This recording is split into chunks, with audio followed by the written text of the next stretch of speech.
Michael Richards returned to the stage, a journey of redemption and rebirth. When the curtain rose on Wednesday night at Ventura Music Hall, the world watched as Michael Richards, the man who once sparked global controversy, returned to the spotlight. This time, however, the stakes were different. His 17-year absence from public life had been marked by introspection, self-reflection, and a quest to redefine his identity. But here's where it gets controversial. Could someone who once let anger spiral into racial slurs truly reclaim their place in the spotlight? The answer, as Richards proved, is a resounding yes. The unpredictable genius behind the iconic role, Michael Richards has always been a force of nature on stage.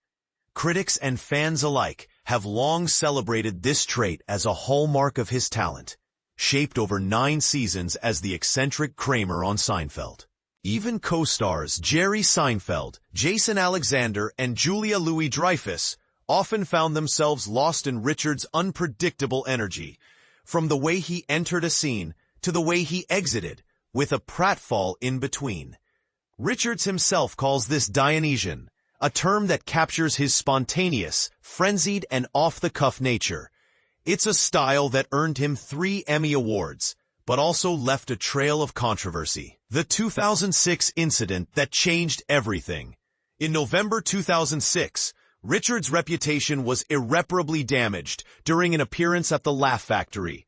An audience member's heckle triggered a fiery, impromptu tirade in which he used the N-word. The video of the moment went viral, leading to a public apology from Seinfeld and a 17-year exile from the entertainment world. Richards retreated into solitude, spending years exploring spirituality, reading, and traveling. He emerged with a memoir titled Entrances and Exits, a testament to his journey of self-discovery. A New Beginning, the Conversations Tour.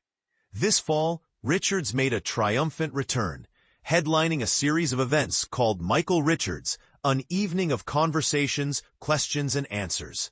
The tour, starting in Ventura, California, promised a mix of humor, reflection, and raw honesty. As moderator Todd Gold noted, "We have no idea what's going to happen, which makes it really exciting."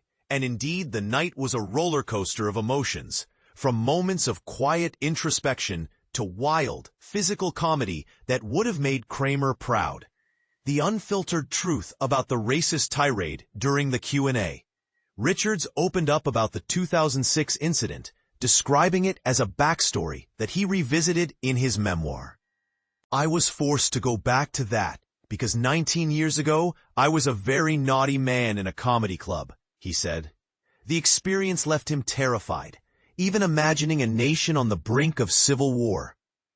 "What in me is so susceptible to anger?" he asked, grappling with the depth of his own rage.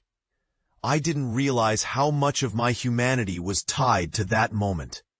A contradiction. The methodical Jerry Seinfeld, Richards contrasted his chaotic style with Jerry Seinfeld's methodical approach. "Jerry's very Apollonic. He has a real sense of order," Richards explained.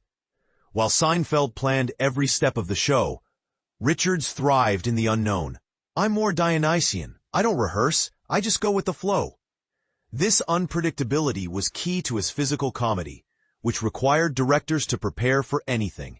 "I had a 4th camera just in case," he joked. The secret to Seinfeld's success. A funny man Richards' casting on Seinfeld was a surprise to NBC executives, who initially hesitated to greenlight the role. But Richards' audacity, including a headstand and lamp throwing during his final audition, sealed his fate. "If you want funny, go with that guy," the network's head said, a line that still amazes Richards today. A deep connection to the character. Despite his refusal to watch Seinfeld for years, Richards eventually embraced the role. "I felt like I was watching a movie I wasn't part of," he said. But after re-watching the show with his son, he realized how deeply he'd been part of its magic.